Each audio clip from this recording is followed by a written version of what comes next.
We know you have a lot of sucky broadcasts to choose from, so thank you for listening to this sucky broadcast.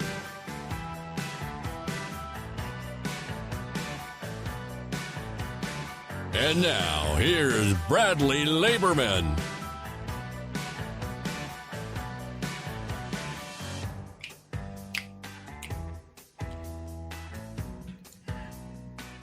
I thought I turned that thing off. How come that thing's not going away? Oh, because I clicked the wrong one. Hi, everybody. I couldn't figure out why that thing wasn't going away. I'm sorry for that. I'm sorry for that. I apologize for that. Hi there, everybody. Welcome to this sucky broadcast. It is Wednesday, March 13th. Man, I've been doing this thing forever, and I just got to tell you guys, it has been quite the ride. I've been taking every other week off. We're not going to be doing that anymore. We've got a lot of weeks booked up, a lot of different people coming in to the mix that I've been booking, that I've been planning on having on the show, and I think it's because I'm a lot more motivated. I want to talk to you guys about Magic Mind real quick, because I know you guys are going to be like, what's he doing? Is this going to be an advertisement? This is not an advertisement. I swear to you, what is an advertisement in a way? But I have been taking Magic Mind. It is a concoction. It is made up of so many amazing things. The number one thing, the thing that I'm like the most involved in, the thing that I'm most involved in is the organic lion's mane mushrooms. Now, I'm all about mushrooms. Pretty much every single thing that I'm taking now has mushrooms in it. I have added mushrooms to my daily routine, my daily diet. It's all about nootropics. It's all about all that stuff. There's also this thing called Bacopa Monnieri, and that helps with attention, cognitive thinking, and stuff like that. I have taken coffee out of my diet. And I have replaced it with one of these daily, and I got more clarity. I got all that good stuff. And I got to tell you, there is a promo right now. If you go to magicmind.com/Bradman and you use the coupon code Bradman20, you are going to get 20% off your first order and 56% off your subscription. That's what I've been told by the people over at Magic Mind. So I want you guys to be aware that it's an incredible product. It's fantastic. And it really has. It just, my clarity and my motivation, my mood, it's all changed. And there's a lot of things involved. I'm eating healthier. I've lost some weight. I've got my type 2 diabetes under control. I have cut a lot of toxic people out of my life. There's a lot of things involved in this, but I'm going to say right now, Magic Mind, taking daily shots of Magic Mind, has been part of that mix, has been part of that. And I just want you to, boost your mind. Join me and boost your mind. There's nothing wrong with mushrooms. Don't let The Last of Us scare you into not letting mushrooms in your body. Because I know the whole plot of that movie is that mushrooms take over people's bodies. Don't let that scare you. This is good. Lion's mane mushrooms are good. That's it. magicmind.com/Bradman. Coupon code Bradman20. Hi! We have a very awesome guest today. I love this guy.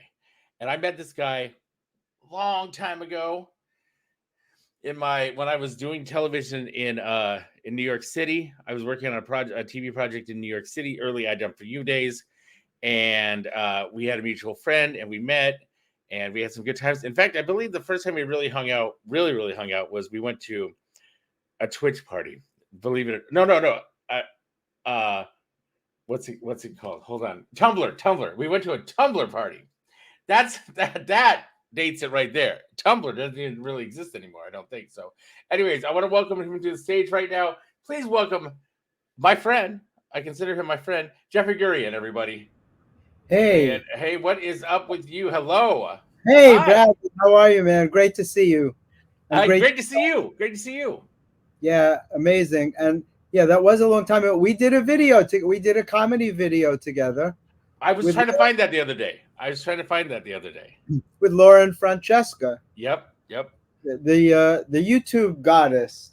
Yeah. The goddess of comedy, right? Yes. Yeah, I think she's got like 2 billion views on YouTube. Crazy numbers. But that was so fun that we got to do that together. Oh, definitely. That was a great time. And like I said, I was trying to look for that the other day. Yeah, it's somewhere. I think it's probably, I have it on my channel somewhere, I'm pretty sure, on Comedy Matters TV on my YouTube. I think I didn't scroll far enough down, and I need to go look for it again, because I was trying to explain it to somebody, and I was like, you know what, I'm just going to send you the link. And then I went to go look for the link, and I started watching your other stuff on Comedy Matters TV, and I totally spaced off because I was watching other stuff that you did. So there's a lot of stuff on. I have more than 600 videos, so you could easily get lost on there. Everybody in comedy, from Jimmy Fallon on down, is on. And it's just incredible. And when you run into them and you talk to them, and they're like, "Hey, Jeffrey, what's up?" And it's great. And that's why I wanted you on, because in fact, that's what made me go, you know what? I haven't talked to him in a while. I'm going to message him. And it was because I was watching some of these other videos, and I was like, I need to have Jeffrey on. It's been a while. I'm so glad you made that choice. It's great to catch up.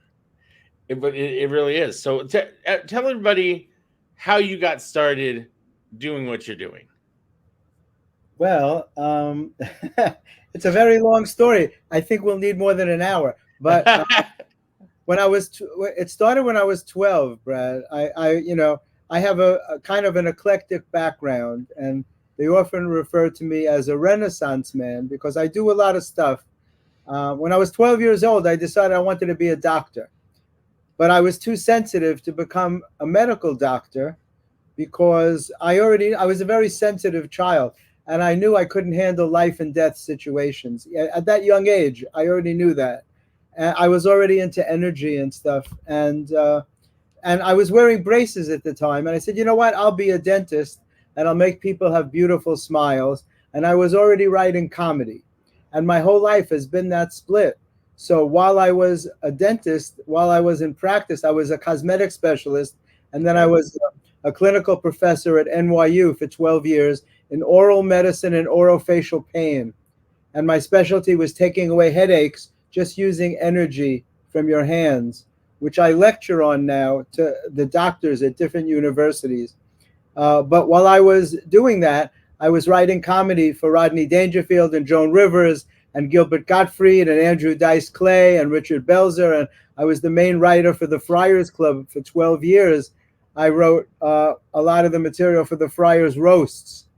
So it was a crazy life because during the day I was doing teeth, and then at night I was in the comedy world. Making people show their teeth laughing and smiling. Yes. Exactly. Cindy Adams once wrote about that. She said she figured out the connection. I make people laugh to see if they have any teeth missing. That's great. And that was it, you know. So it's been that way all along.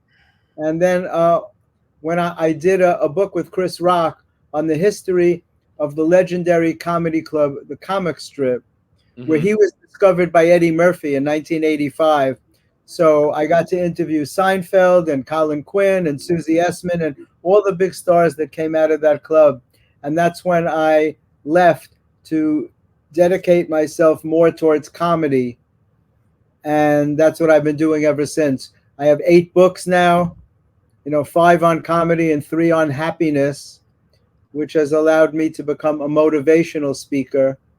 And I'm sure we'll get into that. But yes. So I wound up doing a lot of things. Radio personality. I was on Sirius XM for a couple of years with Ron Bennington and bringing on big stars in comedy that were friends of mine, like Trevor Noah and Kevin Hart and D.L. Hughley, and just a very long list.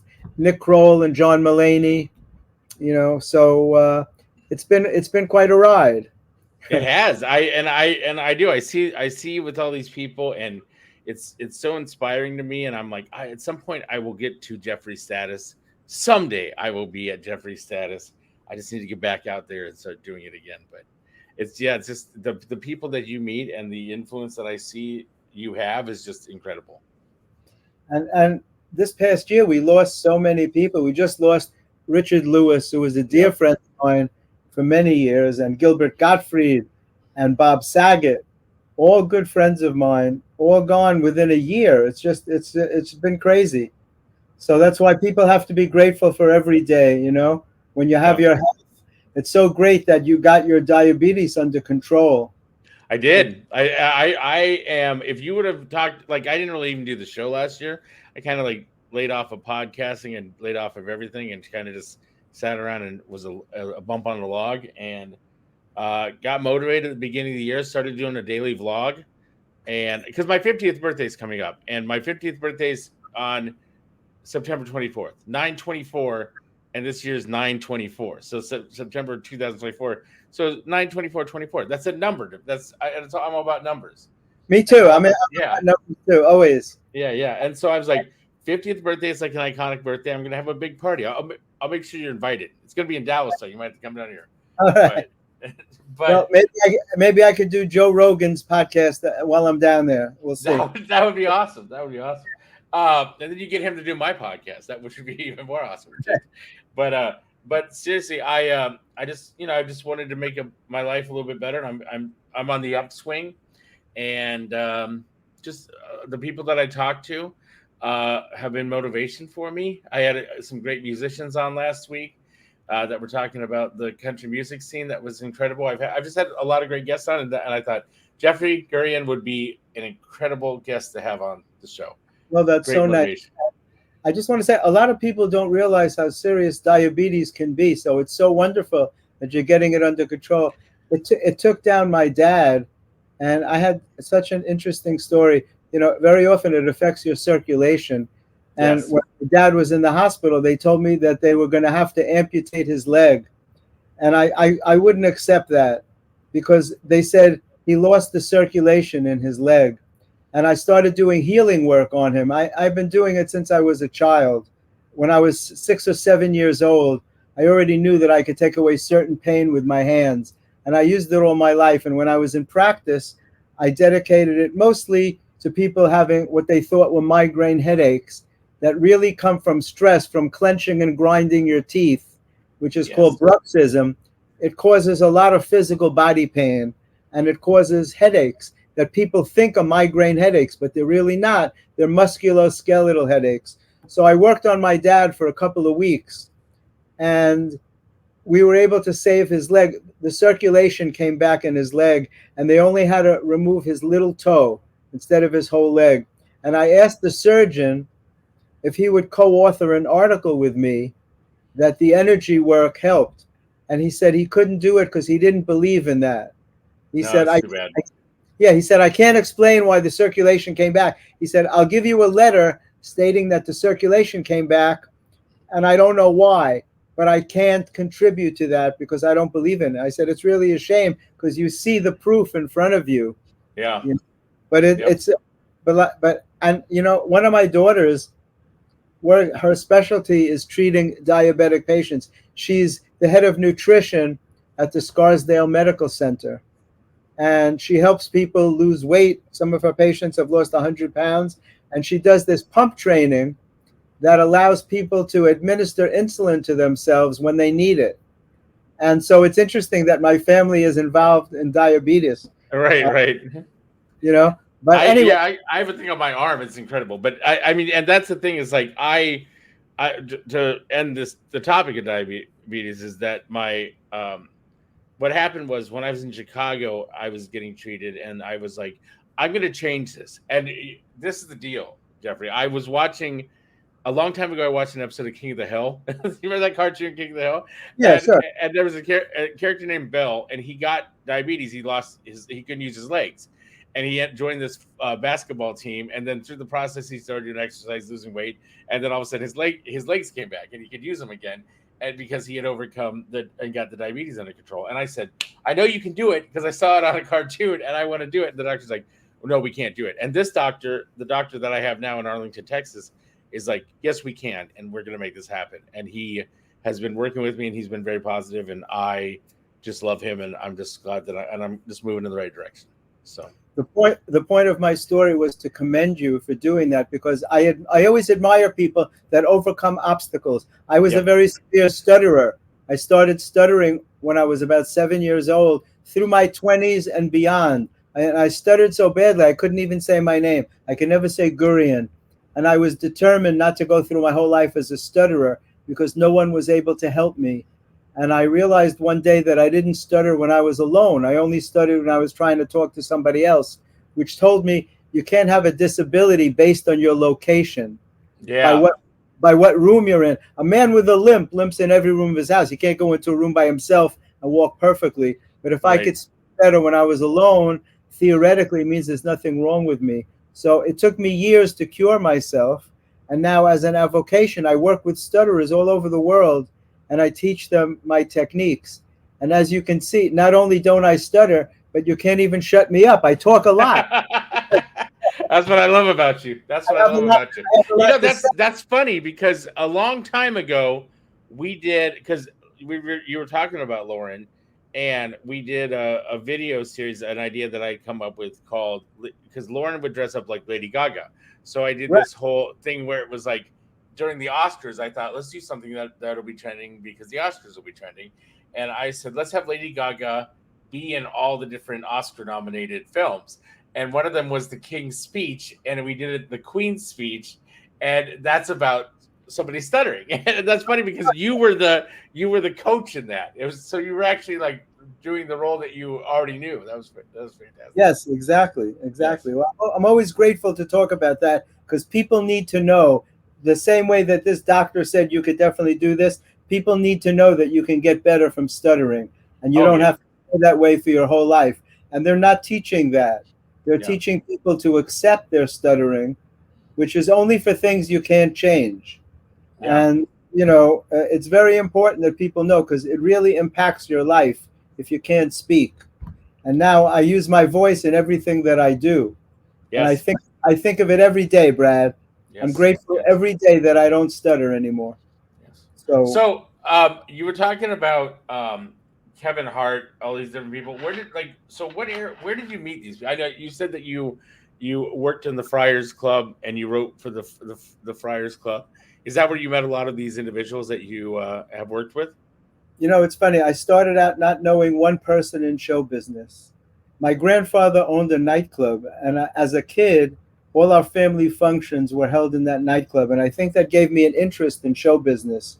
But I always had a feeling that I needed to do something. And, you know, I grew up in a very middle-class family in the Bronx. You know, there wasn't a lot to do. Like, the main attraction, we looked out the window. Right. For entertainment, we looked out the window. That was about it. So, I don't know. People always say, how did you meet all these people? Because in the videos that they do about me, like, people like Paul Provenza or Nick Kroll say, Jeffrey, you know everybody in comedy and they know you. You can't be in comedy if you don't know me. And I can't really give you an answer how it happened. I don't know. It was my path. I was put in places where I got to meet people and it just mushroomed. I don't really even have an answer, but I was always in places where I got to meet people and I was always in awe. You know, I have walls of pictures. I never collected one autograph in my life. Well, maybe when I was a little kid, I did. Right. But as an adult, no, because it wasn't about that. I have pictures because I never expected to know any of these people, Brad. I grew up, you know, if you remember Milton Berle. Yes. You remember the name Milton Berle? Milton Berle was my sponsor in the Friars Club. That's what an honor that was to me. Mr. Oh, my gosh. Oh, my gosh. And I got to write for Jerry Lewis, and I got to know Henny Youngman and all the great Sid Caesar, all the greats from the golden age of comedy. Woody Allen himself read my earliest material and encouraged me to make films out of it. And so I've gotten to work with so many legends that I never thought I would know.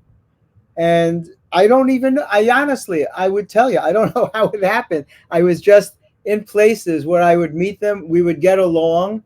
And, you know, in the early days, I would introduce myself, which you can't do anymore. You can't show up at clubs and introduce yourself because it's a crazy world and people are not looking to meet strangers. But in those, it was a much kinder world. And I would show up and introduce myself as a comedy writer. And I would ask if I could write for them for free in the beginning, just to prove myself, you know? And because I always believed in that. Anybody, you know, when people are very famous, they could hire any writer they want. They have all the money in the world. So why should they choose me? So I was always willing to work for free to prove to them that I was worthwhile to work with. That's And I got great. and I got to work with some of the biggest stars, That's And great. That's incredible. That's incredible. And I liked what you said about, because that's been my philosophy too. Because I mean, like I said, I feel like I'm on this Jeffrey Gurian trajectory that I've tried to do my entire life, and that I have had the opportunity, and I've met a lot of interesting and amazing people, and become friends with a lot of amazing people.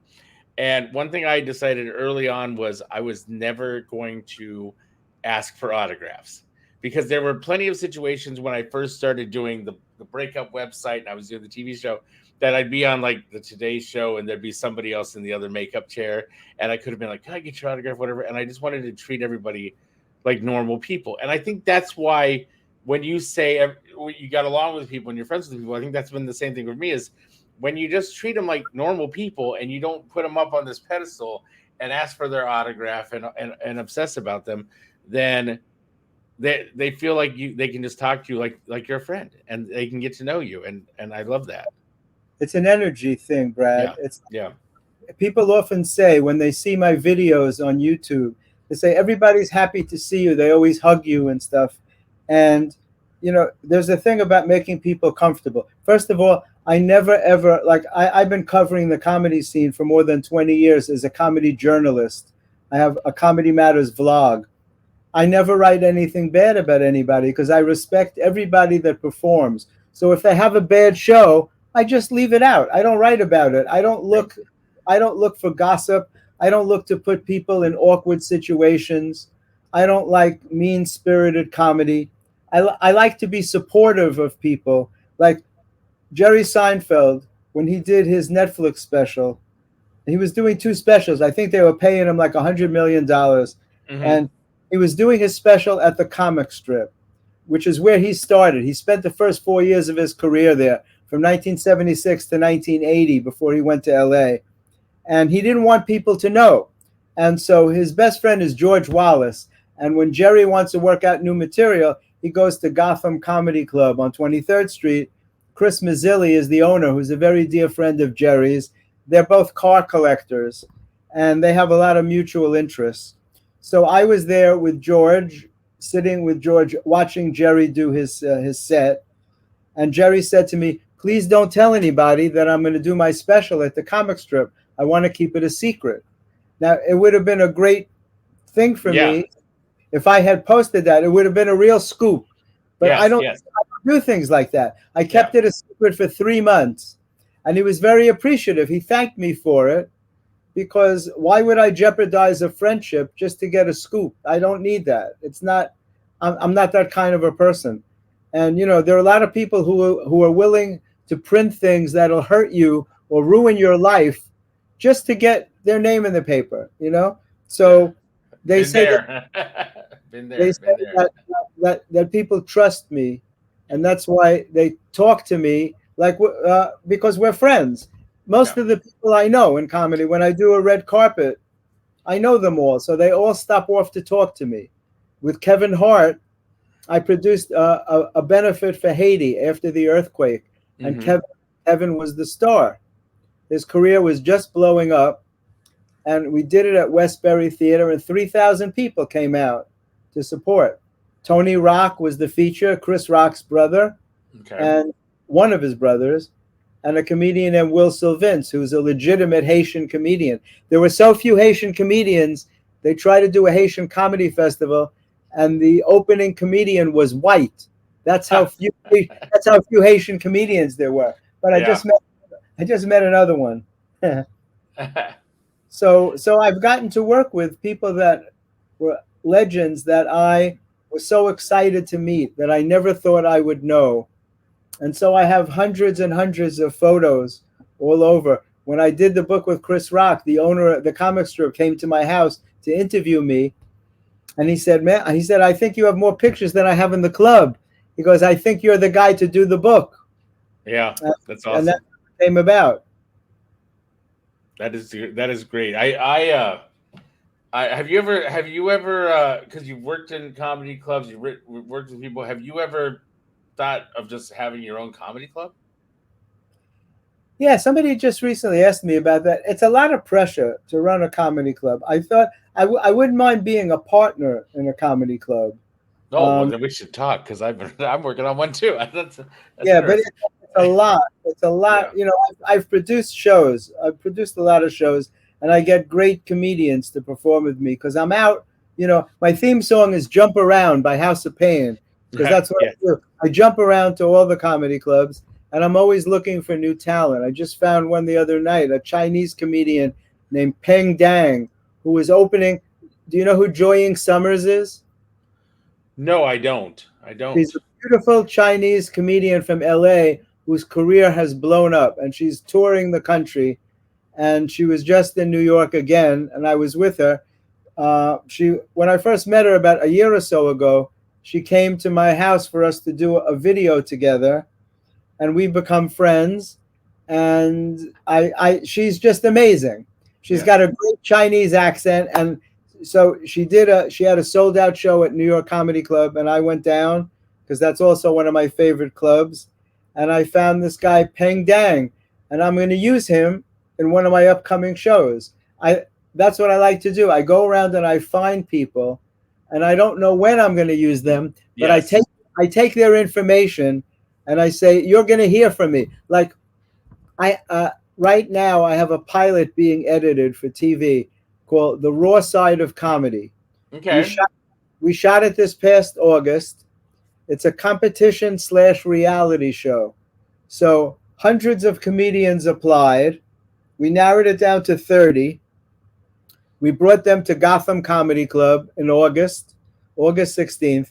And then I had to narrow it down. I was the host of the show, but also one of the judges. We had the Buckwald Agency and a comedian named Charles McBee, I'm sorry, and from Charlemagne's show.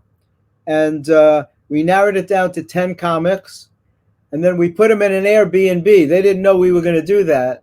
We we we put them on a bus and took them to Brooklyn to an Airbnb where they're going to have to live together. But it's a show that shows how hard it is to make it in the comedy world. People have no idea the sacrifices that you have to make it as a comedian. I think And that's very true because when you watch like Seinfeld, it's still like him like trying to make it in the reality because it's based on him trying to make it or whatever. But he's not struggling per se. Like he's got a nice apartment and he's got good friends and he's going out all the time. And I'm like, that's not how it is when you start out in comedy at all. So some of the comics that we had, a couple of them were homeless. One lived in his car for a few months. One wound up in prison, is now a security guard. A lot of them had very compelling stories, very difficult stories. But speaking of Seinfeld, why do you think his last name sounds so perfect for a television show? What if it was Laberman and people say, "Hey, did you see Laberman last night?" Like, what made me think of that? The guy who invented the Glock just died recently. yeah, yeah. When I read about it, he was 94 years old. His name was Gaston Glock. And I'm like, how come his last name sounds so perfect for a gun? Right, Like, right. my last name would not sound good for a gun. Like, he pulled a Gurian on me. You know, Yeah. he had a fully loaded Gurian on him when he got Yes, yes. arrested. I But think my last name sounds great for comedy. I think it's a good last name for comedy. I think. it If could I actually yeah, when you say yeah. Did you watch Laberman recently? yeah. Yeah, I could see that. I could see that, but not Schwartzwans. Right. Is that what Jerry's name Somebody's was? somebody's name is Schwartzwans. That's Right, not right. for a TV show. Oh, not at all. Not at all. So definitely not. So are there? But there's. I know you don't talk bad about anybody, so I'm not going to even ask you if there's any comedians you don't like. I won't. I won't even go down that path because you don't talk bad about anybody. No, But me on the other hand, I get but along. I get along with every. I go through life. My motto is I love everyone until they teach me not to. yeah, You know, true. that's how I started writing books on happiness. I have 8 books. So my last 3 books were on happiness, mindset, and changing negative thinking to positive thinking. And that's what helped me survive a widowmaker heart attack and a hospitalization with COVID double pneumonia. I was going to ask you, because the last time I talked to you to see if you were okay, when the last time you were on my show was the widowmaker heart attack when we met over at that bar in Long Island City. Yeah, oh yeah, right. That was 2015. Yeah. And then I saw you. I even checked in on you because I saw you on Instagram, and you were in the hospital, and I was like, "Hello, my friend. Is everything okay?" And I checked in on you because I was concerned. But yeah, I was going to ask you about that too. Well, I was very lucky, Brad. I both times, after I had the heart attack, I was back on stage 5 days later, and the owner of the comedy club said to me, "What are you, crazy? You just had a heart attack."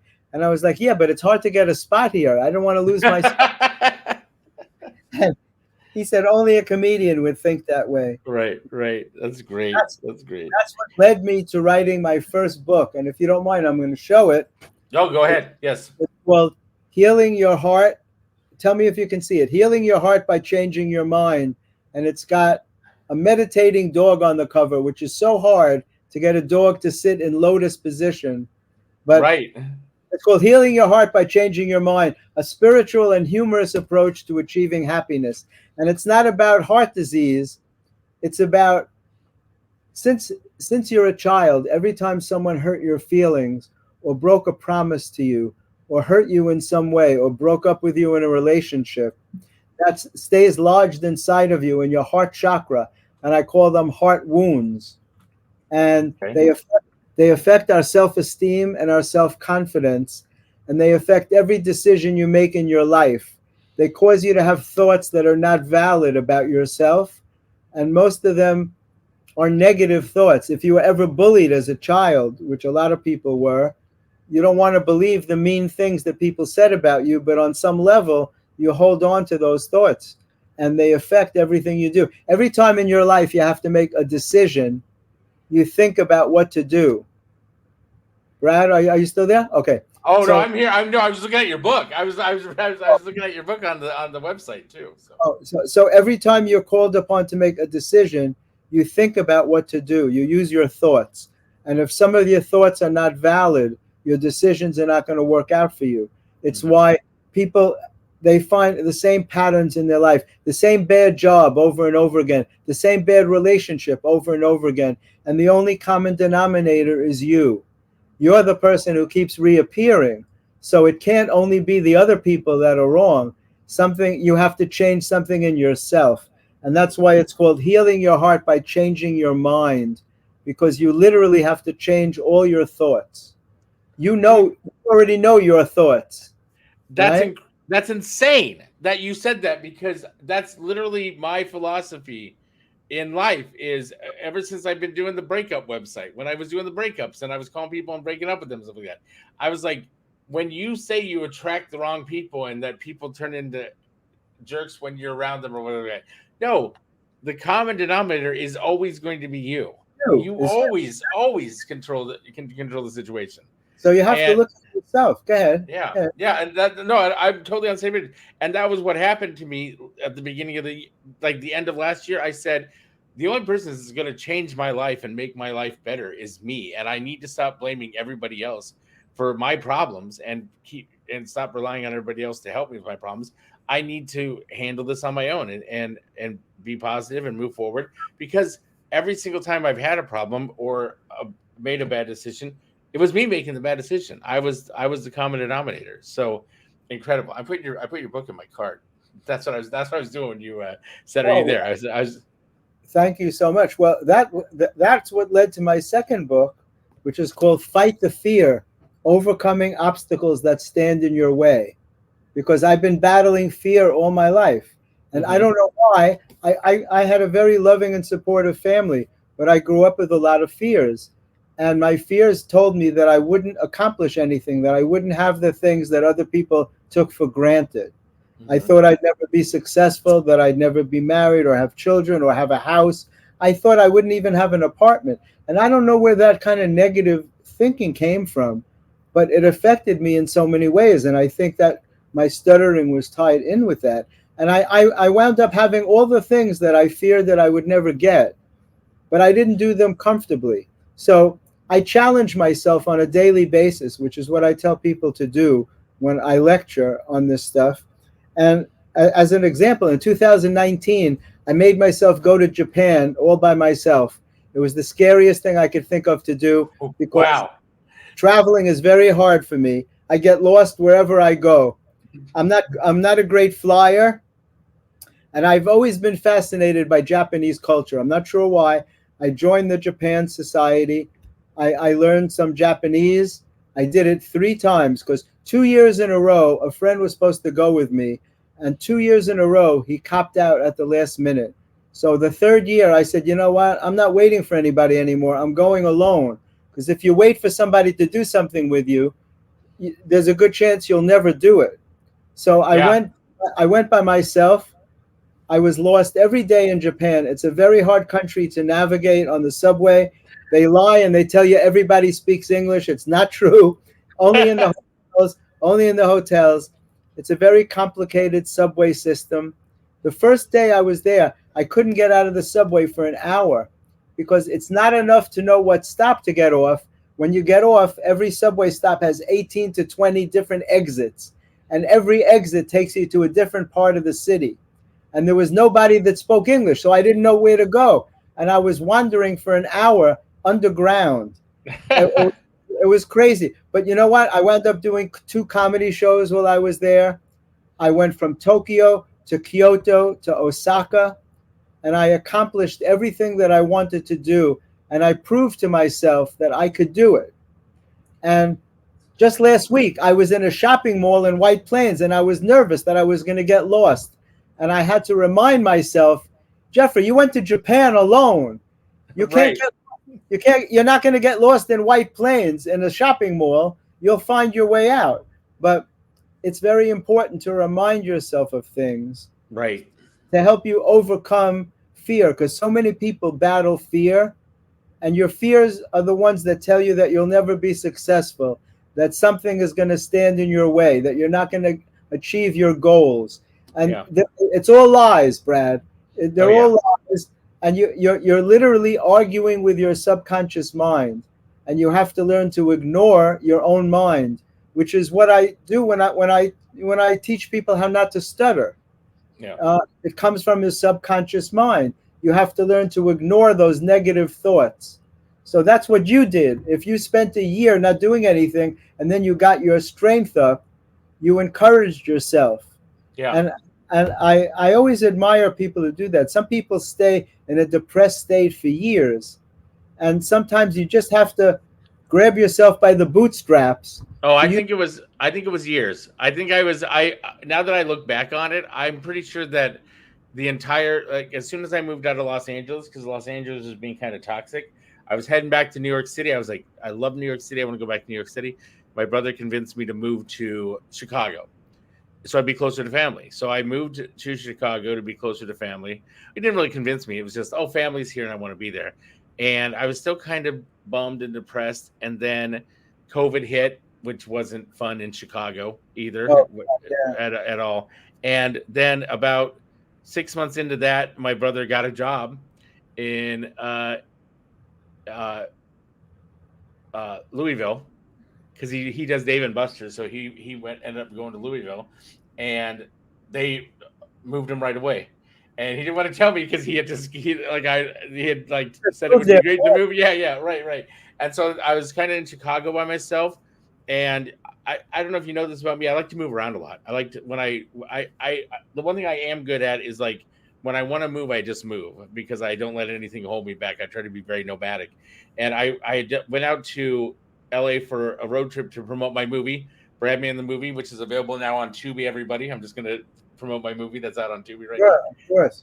And on the way back, we drove through Texas and the Panhandle. And I was like, this is really nice. I think someday I want to live in Texas. Got back to my apartment in Chicago, and there was a note because my landlord had decided they were not going to renew my lease. And I was like, oh, then I'm moving to Texas. And Wow. I just decided to move to Texas. I do Uber and Lyft on the side. So I'm like, I'm just going to drive Lyft straight for a couple weeks to build up enough money to get there. And in the process of doing that, I met a bunch of people from Dallas Fort Worth area, and I said, I like on one weekend I met 14 people from Dallas Fort Worth, and I'm like, Wow. there we go. That's a sign. I'm That's all a sign. about signs. Oh, I'm all for about sure. signs.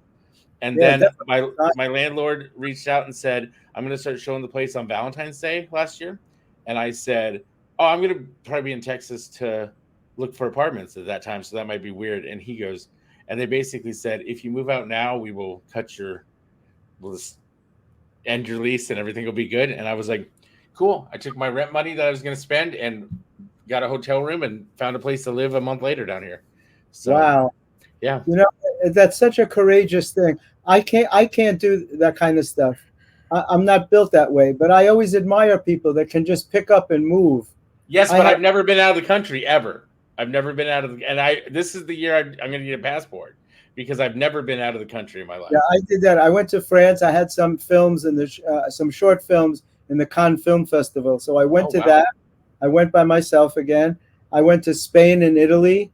And, I study the language before I go so I can speak when I'm there because it's too frustrating to be in a country and not to be able to communicate. And people appreciate that. But your story about facing adversity, that's why I wrote my third happiness book. And I'm going to show you that one too. It's called Facing Adversity, Stories of Courage and Inspiration. And they're true stories. I started collecting these stories in 1999, Brad. I've always been fascinated by people who overcome obstacles. My obstacle with stuttering is tiny compared to what's in this book. I'll give you an example. A little 3-year-old boy playing hide and seek, and he hides behind a tractor, and the tractor's motor is running, and he puts his hands in it, and it cuts off his hands. And his father, it's horrible, right? His father sees it happen. His father is a surgeon, but not that kind of a surgeon. He rushes the little boy to the hospital, and it's a holiday, and there's no transplant surgeon available. So the father assembles a team of people, and he does the surgery himself because he has no choice. And he operates on him for 9 hours. And he puts the hands back, and he puts them in casts. When he takes off the casts a few months later, the hands are alive. The transplant took, but the hands are not functional. The grandfather is a martial artist, and he trains that little boy every day growing up to reuse his hands. And today, that little boy became a famous spinal surgeon, and he runs the surgery clinic at a hospital in Colorado. Oh, my gosh. That story blew me away. I'm like, it sounds impossible. It's a God story. Right. And he was going to become a hand surgeon. But look, I've done surgery. I was a cosmetic dentist for many years. I know how steady a hand you have to be. To do spinal surgery, when your hands were cut off as a child, it's unimaginable. And the book is a compilation of all stories like that. A guy was born, and he's a known person now, so I can say his name. He was born with no arms and legs. His name is Nick Vujicic, and I saw him on the Oprah show. No arms and legs, and when he was 10 years old, he tried to commit suicide by slipping under the bathwater because he was being bullied so badly. And today, he's an internationally known motivational speaker, and he's married to a beautiful woman, and he has 4 children. And meanwhile, the singles bars are filled with tall, handsome guys with all their limbs. Right. Yeah. No arms and legs. Yeah. He has a beautiful family, and he makes a living traveling the world as a motivational speaker. So those stories mean so much to me because we tend to feel sorry for ourselves sometimes. Oh, yes. I've got a story for you. Go ahead. I love it. Okay. And you might already know this story, but I just learned this story recently, and it just blew my mind. And it's kind of a dark story, but here we go. There was a couple, and they're having dinner, and they invite their friend over, and these 2 people are actors, and they invite their friend over, and they're hanging out, and somebody busts through the door. This group of men bust through the door and tie them up, and proceed to steal everything from the house, everything like that, and then have their way with the women, unfortunately. Right. And they capture the guys, or they think they like what the deal is that the woman, Francine, she memorizes the person's face that's doing stuff and so she's able to give a police description, and they end up capturing the guy. And when they go to identify the two individuals, there's a bunch of people there because they basically ransacked several neighborhoods and did this to a lot of people, and they're put away for a very long time. But fast forward, these two actors, this actor and this actress, decided to make a TV show together, and the name of the show was The Nanny, and Francine is Fran Drescher. Wow, so it's a real story? It's a real story, and I just learned about it, and and now she's I believe she's president of the Screen Actors Guild, right? Yeah, I'm pretty sure she is. Yeah, I got to meet her. She hosted an episode of Gotham Comedy Live, a TV show, and she was the host, and she was so sweet. She was such a great person. So that's an amazing story that she overcame something so traumatic. Oh yeah, and I think that's what that thing that and when I was like reading, I saw the video and I was learning about it, and I saw the comments, and all the comments were like, "This is just incredible," because you see her now and that she overcame all this, and it's well, you incredible. See, some people, the universe gives everyone obstacles to overcome. Yeah. We're all being tested. And some people are crushed by their obstacles and they never go on to do anything. And other people find the inner strength to overcome them. Yeah. And I've always been fascinated. So while I was recovering from COVID, I was in the house for months. I didn't go out of the house. And I said, I don't want to waste my time. How can I turn a negative into a positive? And I wrote that third happiness book. And I called them my happiness series. And they all became bestsellers on Amazon because they're inspirational books. They give people hope, because the last 3 years have been very stressful for people. Yeah. People are really stressed out after going through what we've been through the last 3 years. The country is in very bad condition. People are very divided, and they need a sense of hope. And that's what I want to do. I want to be inspirational to people. And when there's, I wonder if I have it. I want to read you this thing. There's a saying that I use, and I think it'll be helpful. It's not long at all. But Hey, you're the guest of the show. I do want to tell people I am going to put a link to every one of Jeffrey's books in the description. So if you're watching this on the podcast or whatever, you're going to be able to click on it, and you're going to be able to you're going to be able to download these books and find or order these books. They're also available on audiobook, I see here. So yeah, they're all audiobooks, but they're available in print on Amazon. So this is called About Fear, and see if you grasp this. It's the most powerful statement I've ever read, and I carry it with me every day. Our deepest fear is not that we are inadequate. Our deepest fear is that we are powerful beyond measure. It is our light, not our darkness, that frightens us. We ask ourselves, who am I to be brilliant, gorgeous, talented, and fabulous? Actually, who are you not to be? Your playing small doesn't serve the world. There's nothing enlightened about shrinking so that others won't feel insecure around you. We were born to manifest the glory within us. It's in everyone. And as we let our own light shine, we unconsciously give other people permission to do the same. As we are liberated from our own fear, our presence automatically liberates others. That's it. And it's from a book called A Return to Love by Marianne Williamson, who I had the honor of doing a radio show with once to help her promote one of her books. Mm-hmm. And what it's really saying is that it's okay to be successful. It's okay to be a superstar. You're not bragging. You become an inspiration to other people. So when I talk about conquering stuttering or anything else that I've been able to accomplish, I'm not saying it to brag to people, because I have a lot of weaknesses. I have a lot of things that I'm not good at. But it's very important in terms of self-esteem to honor your strengths. to honor what you're good at, and to be able to say it honestly. I'm good at this. I'm very bad at other things. I could feel almost stupid at certain things, but I know I'm not stupid, but I don't see things. I have ADHD. I've been diagnosed with it. No medication has ever helped me, but there's nothing enlightened about shrinking, about making yourself less than. When you become successful, when you conquer something, then you become an inspiration to other people who are facing the same obstacle as you. And so that's why it's important to tell people. So it's very rewarding for me when I help stutterers, because stuttering is a terrible affliction to live with.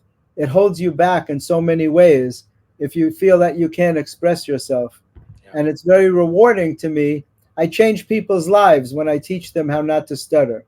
And it's about mind control, learning to control your mind, to control your thoughts, getting rid of negativity and embracing positivity. So I just it's so easy for people to be negative. It's a lot easier for people to be negative than to be positive. And that's what I've learned. I'm doing a weekend at Omega Institute. I just got invited September 20th to the 22nd, Omega Institute for Holistic Studies. I don't know if you heard of it. It's a legendary place. All the gurus in consciousness all speak there. Oh, wow. And I'm doing a weekend from September 20th to the 22nd called Healing Your Heart Through Humor. And it's a big honor to be asked to be there.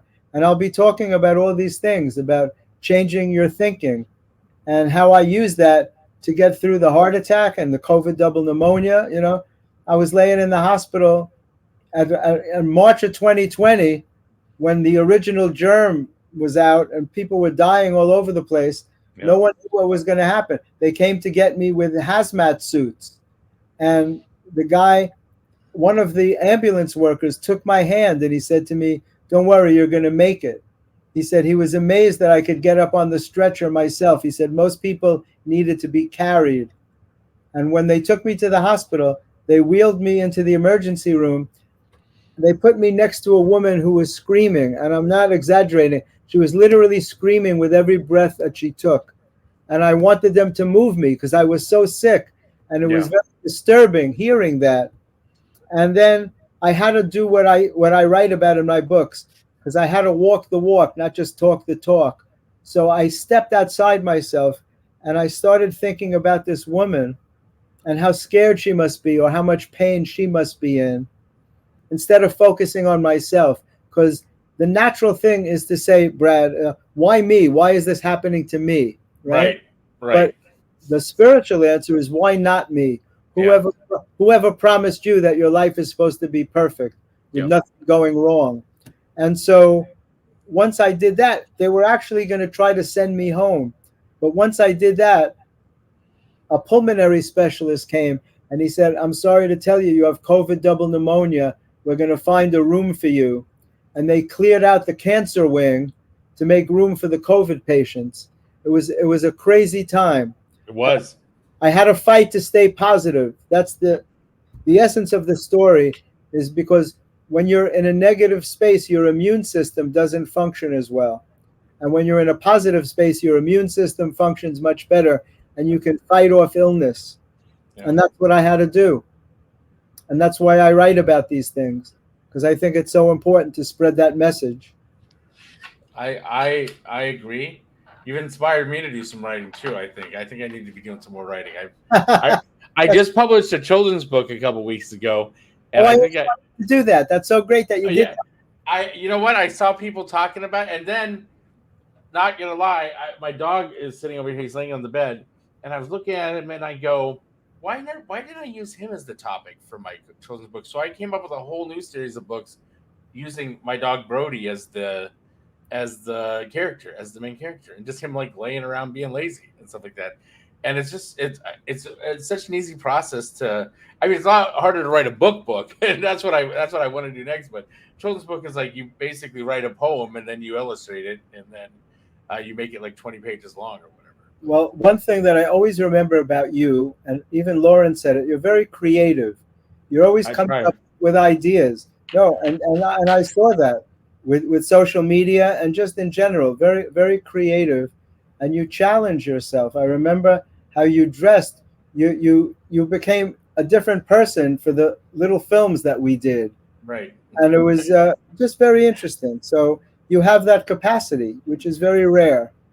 I appreciate that compliment, and that means a lot coming from you. I really that really does mean a lot for me coming from you. So because I put I you mean, high up there on the pedestal. I did want to ask you because you mentioned ADHD and you mentioned that, and I wanted to talk to you because you said have been medicated. I'm sort of in the same boat, and I think the situation is there was a time. I, funny story, and that's why I don't even smoke pot or do anything like that either. Is that I don't like the feeling of not giving a shit. And I there was one day my mom had like these samples of like some mental health medicine or whatever like that, and it was like something with a cloud on it. The commercial was some cartoon cloud or whatever, and she's like, "I got these low doses of this. You want to try one?" I took one of them because I thought to myself, "Oh, I must be dealing with depression and all this other stuff." And I took that and I hated how I felt because I didn't care about anything.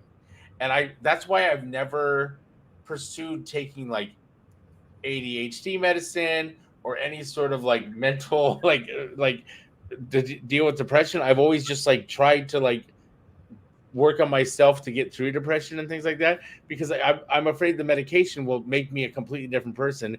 and it tends to do that. Yeah. And it's one of the reasons. Well, first of all, I don't have luck with those things. I've tried many.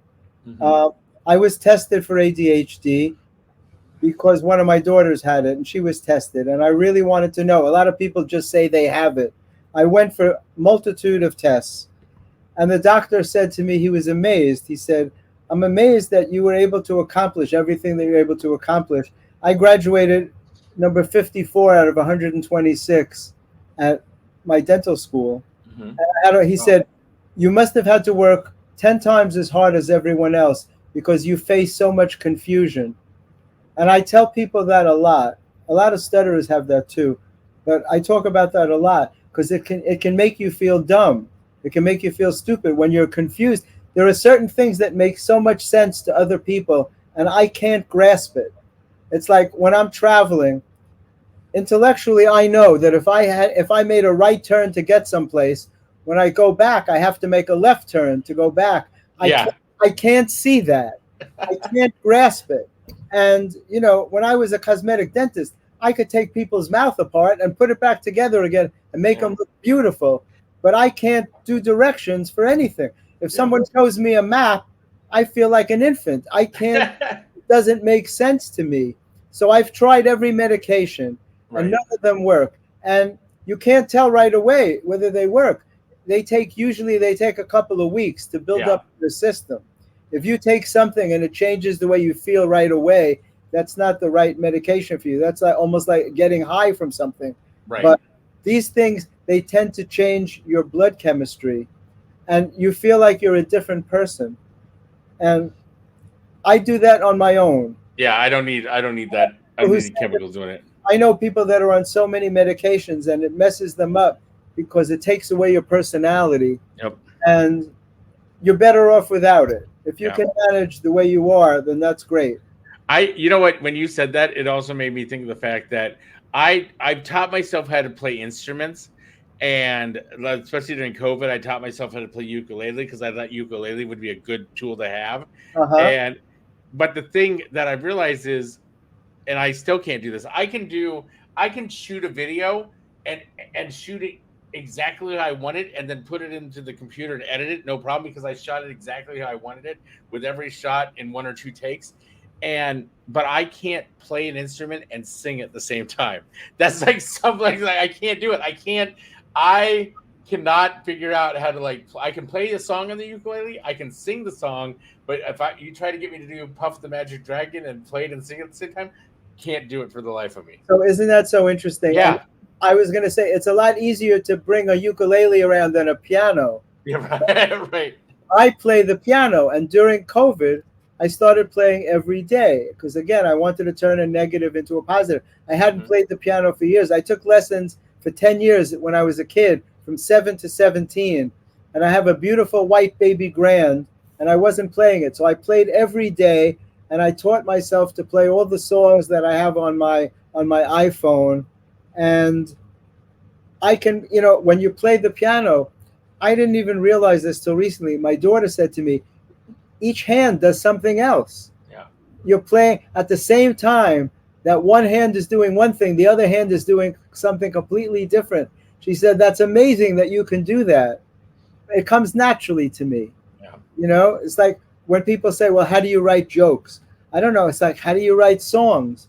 It's just a gift that you're given that it feels comfortable. I'm thinking of funny things all the time, and I guess it's the same for songwriters. They just get like an inspiration. I carry a recorder with me.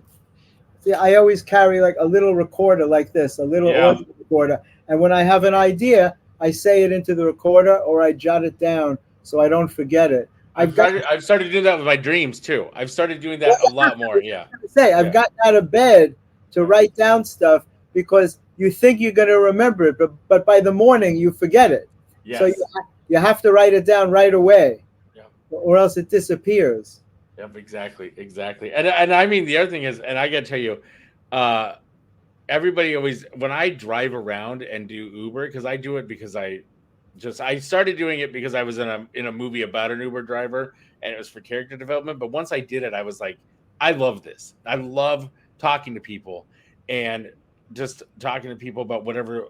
And today I had a political conversation with one person, and I had a conversation about baby goats with another person. It's just like you never know what you're going to talk about. And the other thing is, I've had so many people just ignore me and talk to each other and just ignore that I'm there, but not realize I'm there. I've come up with so many ideas for TV shows and sketches because of stuff that I've overheard, because people are just very free to just like throw out stuff like that. And so I've just gained a lot of information and knowledge and stuff like that. And I've realized even more, and I don't know if it's because of the clarity and all the other stuff's been going on. I do this thing where I get on TikTok and I play the puzzle games. And I see these people like struggling to do like the draw a line and not connect the dots and stuff like that. And then I'll go on and do the same thing and do it in like 10 seconds. And I'm like, I think I need to take an IQ test. That's where I'm at right now in my life. I'm like, I've never, ever taken an IQ test in my life. And I think I want to take an IQ test because I think I'm smarter than I think I am. And I think it would be nice to know. But at the same time, that I might take it and they're like, nope, you're not. But I'm ready. I'll tell you one thing, your energy is great. It's a lot different. If you would have saw me a year ago, it's a lot. I think it's a lot of positivity, and it's a lot of like. One of my biggest things is I rearrange my apartment all the time because I believe like clean environment, clean mind.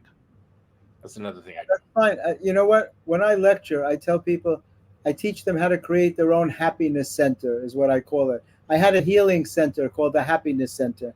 And what it involves is that everything in your apartment, wherever you look, should be something that makes you feel good, not something that brings up a bad memory, something that makes you feel good. The colors should be bright. Like white makes me happy. My carpeting is white. My piano is white. My car is white. I like bright colors.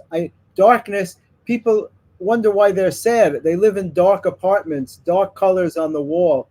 I need brightness. So I teach people, like, once you leave the house, you're at the mercy of whatever the universe has in store for you. You have no idea what you're going to encounter. The only place you can control your environment is where you live. So you have to surround yourself with things that make you feel good when you see them. Yeah. My house is filled with toys. I always have balloons and crayons. You would think that little children live here. I do that for me because, like, I was on the cover of this magazine recently. Well, you posted that picture, and the opening line was, "My inner child is my best friend," and that's true. I stay connected to my inner child because when you were a little kid and your friends would come to call for you and say, "Hey, can Brad come out to play?" and you feel happy, that's not supposed to end just because you grow up. Yeah, you're supposed to still have fun and stay connected to that. And that's how I lead my life. Yep, that's me. I started a bucket list, not because I'm going to die or anything, but because I was like, you know what? By the time I'm 50, I want to accomplish all these things. Like I said to myself, I'm going to do a daily vlog every day until my birthday. I'll probably keep doing it because I've been motivated to keep doing it. Sometimes they're short, sometimes they're long, but I'm still doing one every day to let people know I'm doing one. I posted on there. I wanted one of my social media posts to go viral, and then it went viral. I wanted my movie to go on to a major streaming platform. It did. I wanted to publish a children's book. I did. And so I've just been putting out this energy and this manifestation. In fact, TikTok, I need to pick it up in my mailbox, but I just got a book about a manifestation journal where I can just write in it every day and try and put my manifestation ideas onto paper. So I'm all about all that stuff. Wayne Dyer used to talk about that, and I had the honor of doing a radio show with him too about intention. If your intention is strong enough, you can manifest things. You can bring them into your life, and it may not happen right away. Some things happen when they're supposed to. That's one of the things that I've learned. Yeah. As human beings, we're impatient. We want things right away. Sometimes it takes time. You can't rush it, but if you have to keep putting out that intention. And sometimes it doesn't come in the form you thought it was going to come in. Yes, exactly. Yeah. It doesn't come in the order you ask. Yeah. He used to say, every question you ask will be answered. Every question you ask the universe will be answered, but not always in the order that you ask it. Yes. So again, it requires patience, which is a difficult concept. My new favorite line is from a country western song from the singer Jelly Roll. And if you've heard of Jelly Roll, his story is inspiring. He's former drug dealer turned country singer, just an incredible individual. But he has a line in one of his songs, and I quoted it the other day on my vlog, and his line is, "I took the rearview mirror off of this old Ford, so I only look at what's in front of me." and I was like, I love that. I love that phrase. So, I mean, sometimes, yeah, you need to be reminded of the past, but at the same time, it's easier to focus on the future if you don't have anything constantly making you look back. There's a spiritual concept that says it's okay to look back, just don't stare. Yeah. Oh, that's good. You use your past as a guide. Yeah. For what you don't want to make the same mistakes again, for what you don't want to repeat, it's important to evaluate your past, but not to get stuck there and not to blame yourself. Everybody is living with, I could have done this, I should have said that. And that's what leads to mental illness. You have to stay in the now. Our now is you and I doing this right now. That's our only reality, Brad. You and I are on the podcast together. Yep. And time flew by. It did. I was going to say, I was getting ready to wrap it up. And so my big question for you is, where can everybody find you? That's one of my main questions is, where can everybody find you on social media, on the web? Where do you want everybody to come look for you? My website is comedymatterstv.com. And if you sign up, if you put your email on there, you'll get a couple of free chapters to the book, Healing Your Heart by Changing Your Mind. For anybody who stutters or who knows somebody who stutters, I have a specific website for that. It's called StopStutteringNowGurian.com, Gurian. StopStutteringNowGurian.com. On Instagram, I'm at Jeffrey Gurian. On TikTok, at Jeffrey L. Gurian. And my Comedy Matters YouTube channel is youtube.com/Comedy Matters TV. If you like interviews with famous comedians, you'll see everybody on there. And the other book that I didn't mention, which is one of my favorite books, it's a very silly book called Man Robs Bank with His Chin and Other Unusual Stories Missed by Mainstream Media. And it's got blurbs on it from Richard Lewis, who we just lost this week, from Curb Your Enthusiasm. Colin Jost, who is the head writer and the Weekend Update guy on Saturday Night Live, and Nick Kroll from Kroll Show on Comedy Central. So I see him talking about you all the time, and he just loves you, and I love that about him. So yeah, he's been so kind to me. He's really been amazing, Nick Kroll. So that's about it. That's where people can find me. Awesome. Well, Jeffrey, I want to thank you for being my guest today. I want you to thank you for being a part of the show. I want you to stick around while I do my outro so I can say goodbye to you properly. Absolutely. But I want everybody to follow Jeffrey. I'm going to put all his links and all his information up on the website. So please check him out. Make sure you go. He's just an amazing individual. And I'm so glad that I can call him my friend and that I've got to work with him. And now I really hope that we can work again a couple more times in the future. That's the end of my show, everybody. I hope that you've enjoyed this episode of this Sucky Broadcast. You can find all the old episodes of this Sucky Broadcast on my website, thissuckybroadcast.com. You can follow me on all my social media, Bradman TV. I'll put a link to my book, the Atka the Liger, which is a children's book. I'll put a link to Bradman the movie, which is available right now on Tubi. So please go check all that stuff out too. And I'll put links to all of Jeffrey's books as well, because I am just I didn't really see that many books. I should know this, and I didn't. And now I have a lot of reading to do in the next couple of weeks. It's been a wonderful show. I want to thank Magic Mind, my sponsor, Magic Mind. And I want to make sure that you have a wonderful rest of your week. And if you're listening to this on rerun, realize you could have watched this live. We do this live every Wednesday at 8 o'clock Central Time. You could have been here and experienced the whole thing. So, love you guys, and check you out again next week.